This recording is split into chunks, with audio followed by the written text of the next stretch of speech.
É mais do que o selo, é realmente trazer a diferença nos processos, nas políticas, e depois converge com a ESG. Nós, na verdade, a gente sempre seleciona e contrata as pessoas pela sua competência, né? E temos a felicidade de conseguir, além disso, também ter a diversidade. E depois do que aconteceu nos escândalos aí últimos de grandes construtoras, também governança passou a ser uma coisa muito delicada e importante.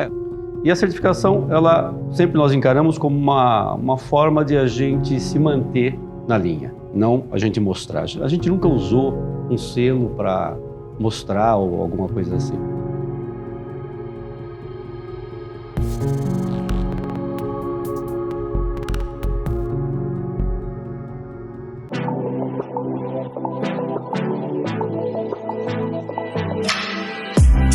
Our program to enable sustainability at Hilti has been and will continue to be based on our three pillars: environment, people, and society. We care for our environment.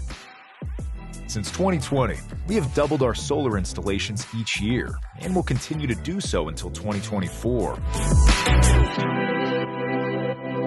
Our fleet of vehicles has the largest impact on our CO2 footprint within our own operations.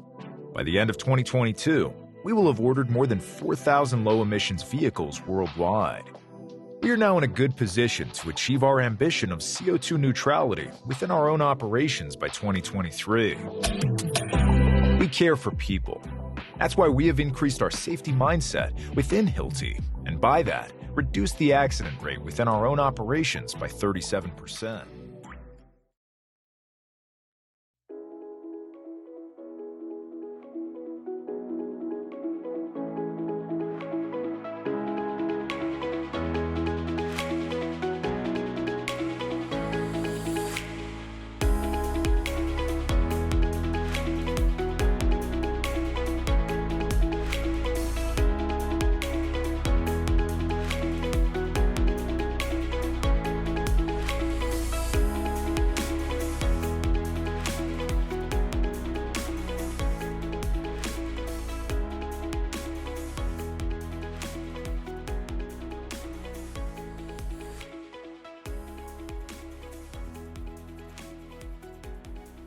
Olá, eu sou o Marcos Saad, CEO da Spaceplan e embaixador do ESG aqui para o C3, Clube da Construção Civil. Hoje receberemos em nosso estúdio o CEO da BN Engenharia, João Antônio Matei, para falarmos um pouco sobre as ações e políticas de ESG no Parque Global. Matei, seja bem-vindo. Obrigado pela oportunidade e estamos aqui para falar um pouquinho de ESG. Vamos lá. Eu sei que tem coisas muito interessantes e algumas coisas bem surpreendentes que vocês estão fazendo lá. E quando a gente conversou antes para entender um pouquinho da história, você foi bem sincerão em alguns pontos, então quero ver hoje aqui você contar para todo mundo algumas coisas. Então já vamos começar forte aqui. Tá certo. Você me disse que desde 2014 vocês tinham uma busca muito forte por certificações. Claro que tem tudo a ver com ESG, as certificações. Me conta um pouquinho o que era essa busca por certificações. Na verdade, a gente começou até um pouco antes, né? Em 2007, a gente começou na primeira busca de certificação da ISO 9000. E o nosso objetivo nunca foi o selo em si, né? O nosso objetivo era ter processos controlados, ter auditoria externa que ajudasse a gente a enxergar, ter controles. E a certificação, ela sempre nós encaramos como uma forma de a gente se manter na linha, não a gente mostrar. A gente nunca usou um selo para mostrar ou alguma coisa assim. Então a gente começou com essas certificações ISO 9000 e todas as demais selos que foram surgindo e que a gente entendia que agregava alguma coisa para a empresa, a gente foi adotando. Então assim foi com OSHA 18000, né? Depois veio também a ISO 14, meio ambiente, depois um sistema de gestão integrado e mais recentemente o ESG. Quando a gente soube do ESG, a gente foi estudar essa matéria, a gente viu que tinha muito a ver com o que a gente acreditava em termos de governança, sustentabilidade social e meio ambiente. Que legal. Eu lembro quando a gente conversou, ficou marcada para mim a sua frase. Para nós aqui na BN Engenharia é muito mais do que selos. Exato. Isso é muito legal. É mais do que o selo, é realmente trazer a diferença nos processos, nas políticas, e depois converge com a ESG. Me conta um pouquinho, você acabou de falar que você trouxe uma auditoria e depois buscou a consultoria para o ESG. Como foi essa implementação do ESG para vocês na BN? Final de 21, a gente decidiu que deveria, então, buscar esse reconhecimento, né? E, ao contrário do que normalmente as empresas buscam, que é fazer um trabalho de começar a desenvolver, treinar, entrar num programa, eu decidi fazer diferente. Eu decidi fazer uma auditoria nos moldes do ESG para saber onde a gente estava. Uma auditoria de ESG. Isso é diferente, interessante. Aí nós... Você buscou uma empresa certificadora. Isso, exatamente. Não sei se eu posso dizer o nome. Pode aqui, pode dizer o nome. O CTE. A CTE é conhecida no bem mercado. Conhecido no mercado. Tem vários tipos de certificação para sustentabilidade e eles têm agora essa auditoria para ESG. Exatamente. Aí nós buscamos e eles... Eu gosto de fazer o talk aqui porque eu também aprendo. Eu gostei dessa. Eles são credenciados, então eles vieram, a equipe deles especializada, passaram vários dias lá no nosso escritório, pedindo várias evidências e fazendo essa auditoria. Isso foi em abril, mais ou menos, de 22. E aí eu fiquei aguardando o relatório para que a gente pudesse olhar e montar um plano de ação. O fato é que a gente, quando veio o relatório, a gente viu que a gente já tinha 109 pontos. Então, automaticamente, já estávamos credenciados. De um total de quantos? Você precisa ter pelo menos 80 pontos. Nossa, então vocês já estavam bem acima. Também 80 a 200, né? Acho que no mundo, acho que não tem nenhuma empresa com 200 pontos, e normalmente as empresas que acabam se credenciando começam com 80 e poucos pontos, a gente estava com 109. Mas isso só para demonstrar que era um resultado de um trabalho que vinha sendo feito na empresa já em várias frentes, né? De governança, de sustentabilidade, de meio ambiente. E foi ótimo, né? Porque então nós já fomos automaticamente reconhecidos e passamos então a fazer um trabalho lá interno de plano de ação e desenvolvimento. Que legal. Eu imagino que parte dessa pontuação veio também de muitas ações sociais, porque a gente vê que as empresas se destacam na construção civil. Verdade. Antes mesmo do surgimento do ESG, antes mesmo de virar uma sigla ou esse foco, que na verdade surgiu nas resoluções da ONU para 2030, e aí foi criado esse desafio para que as empresas se adequassem, os países, os mercados se adequassem à sustentabilidade até 2030. Mas antes disso, a construção civil sempre foi vidraça, sempre foi vitrine exposta a questões ambientais, sociais. Sim. Então as empresas que se destacam no segmento, como é o caso da BN, já trabalhavam forte em ações sociais, né? Sim. Isso você já fazia no entorno e tudo mais. Sim. Então isso também contou na pontuação, né? Sim. A gente, em todas as obras aqui em São Paulo em especial, a gente encontra muitas vezes comunidades próximas que precisam de algum apoio. E a gente busca integrar. Isso não é só a gente. Eu acho que o segmento todo trabalha dessa forma. Uhum. Então a gente faz ações sociais nas comunidades, quer seja nas datas especiais, Dia das Crianças, Natal, né? A gente procura empregar pessoas dessas comunidades, a gente já fez implementação de equipamentos nessas unidades, treinamento para o pessoal, os moradores, né? Enfim, são várias ações sociais que você faz. A gente, na prefeitura que nós tivemos aqui, do Dória, há alguns anos atrás, quando ele entrou, ele chamou o segmento. Ele foi no Sinduscom e falou, olha, nós temos aí 20 mil moradores de rua e eu preciso da ajuda de vocês para poder resolver isso. E ele veio com um grande programa e pediu que as empresas adotassem centros de acolhimento, e nós fomos a primeira empresa que eu levantei a mão ali e falei, eu quero.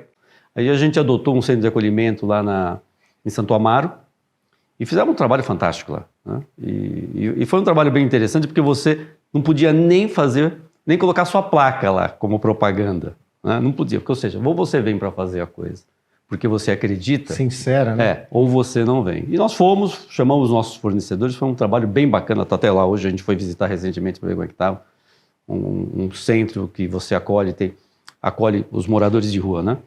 E é diferente, porque ele leva o homem e a mulher, tem dormitórios separados, claro, mas leva os dois, tem gatil, canil, lavanderia, restaurante, então as pessoas treinam, tem centro de informática de treinamento, isso é incrível. Fantástico. É incrível. Bem, A pontuação foi interessante já desde a partida, desde o início da busca pelo ESG, mas o que você destacaria como um item de orgulho para vocês lá na BN em relação à estratégia de ESG e aos exemplos que vocês têm? Olha, eu acho que a gente está bem equilibrado nos pontos, tá? Por exemplo, na governança, né, que até nos surpreendeu, né, nós fomos bem pontuados, né? Pelo fato de que a gente tem muita transparência na gestão, né? Nós participamos, os funcionários, dos resultados da empresa. A gente trabalha com budget, com metas. Todos os meses a gente reúne o pessoal e passa para eles qual está sendo o resultado da empresa naquele mês. A gente faz uma gestão por caixa na empresa, não por competência, então a gente apresenta absolutamente tudo. Nós temos uma distribuição de resultados que a gente passa esse bônus para o pessoal, que a gente paga frente a metas. A gente distribui 30% do lucro da empresa. Nós trazemos aí uma série de dashboards, indicadores, que são disponíveis para todos os gestores da empresa, para que eles possam monitorar. Então, assim, contratamos, apesar de nós somos uma SA, mas uma SA de capital fechado, mas a gente decidiu contratar a auditoria. A Grant Thornton nos audita todos os anos, nos acompanha. Então, a gente tem um processo de transparência na gestão muito, muito grande, ou seja, a contabilidade bate com caixa, tudo muito, muito claro. Isso é muito forte dentro do G da governança. Muito. E, novamente, na construção civil, o social é vidraça, e depois do que aconteceu nos escândalos aí últimos de grandes construtoras, também a governança passou a ser uma coisa muito delicada e importante. Logo que teve esses escândalos todos, uma das coisas que a gente fez, né, a gente percebeu que o mercado estava olhando para o nosso segmento como se fôssemos indústrias sem responsabilidade. A gente optou por contratar uma empresa que fizesse um canal de denúncia independente. Então, a gente publicou isso nas nossas redes, nas nossas mídias, a gente coloca isso nas obras, né? Então, para que se houver qualquer tipo de denúncia ou problema, até hoje a gente só teve reclamações pequenas, graças a Deus, né? Mas, assim, para demonstrar que a gente também está atento, né, ao nosso papel aí de ser transparente e ter uma gestão transparente. Uhum. Eu gostaria de continuar um pouquinho só nessa linha da governança, que eu me lembro que você comentou comigo algumas coisas interessantes, mais em relação aos funcionários. Você agora comentou que 30% dos resultados são compartilhados. E as demais ações para os funcionários, como, por exemplo, a inclusão, mulheres na gestão e tudo mais, como que você enxerga isso lá? Como que a BN tem trabalhado nessas outras variáveis? Nós, na verdade, a gente sempre seleciona e contrata as pessoas pela sua competência, né? E temos a felicidade de conseguir, além disso, também ter a diversidade.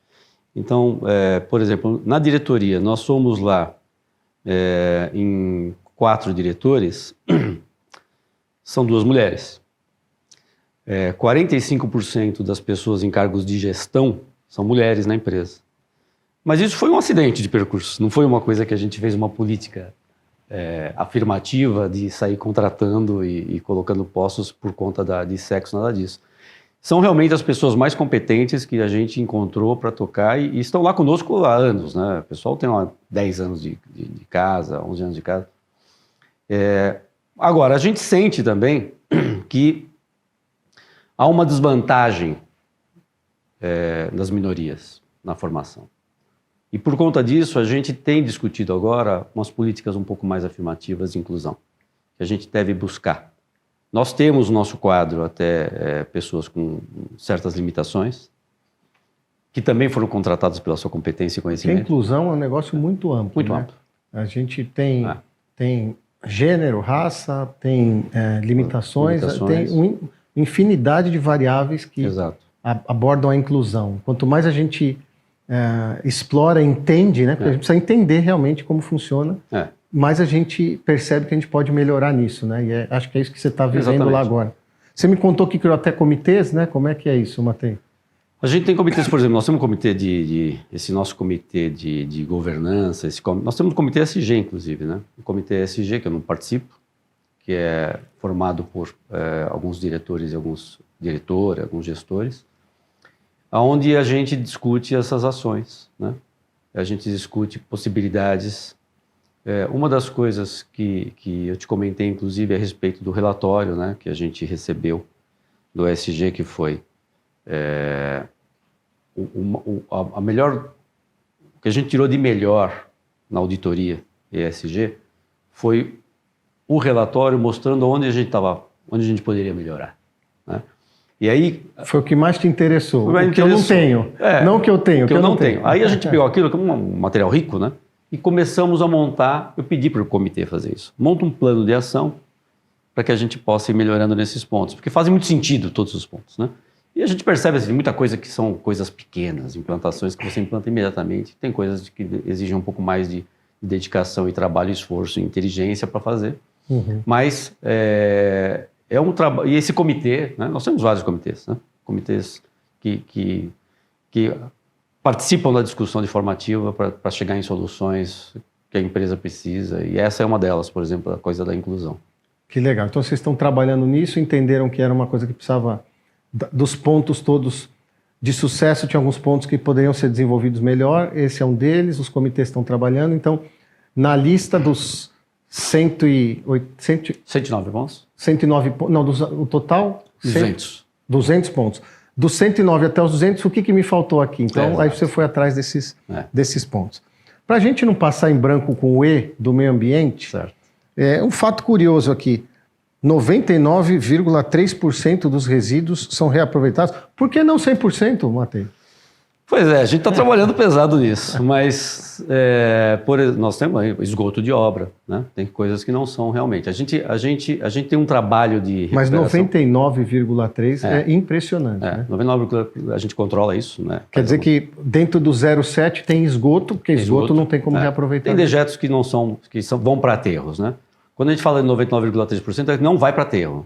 Esses 99,3% vão para reciclagem. E o esgoto conta como um resíduo de obra também. Um resíduo de obra, A gente tem, por exemplo, a obra do Parque Global, nós não temos rede de esgoto ainda, né?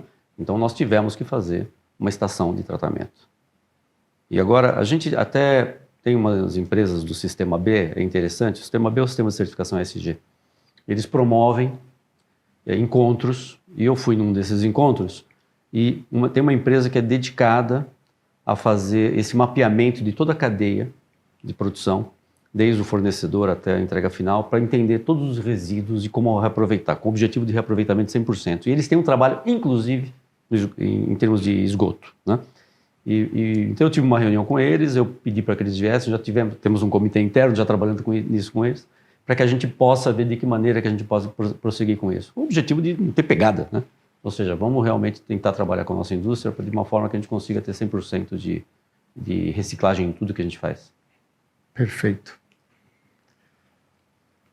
Estamos chegando ao fim, infelizmente, porque está muito gostoso esse papo. É muito interessante saber das experiências, das decisões que vocês tomaram com muita seriedade, com muita responsabilidade, muito mais do que selos, né? Repito, essa frase me marcou bastante. Matei, alguma coisa adicional, alguma recomendação, alguma consideração final que você gostaria de falar para a nossa turma aí que está assistindo a gente no C3 Talks? Olha, eu gostaria de dizer que assim, eu acho que o nosso segmento, nosso setor é um setor que é muito responsável. Quando a gente vê as ações, os colegas no dia a dia das empresas, a gente percebe todo mundo tentando, com algumas iniciativas, fazer coisas boas para o país, né, para a sociedade. O ESG é uma ferramenta interessante porque ele organiza essas ideias, né? Ele traz uma forma de você conseguir organizar. Então, eu sugiro fortemente que as empresas realmente peçam uma auditoria, que elas usem esse relatório como um mapa, né?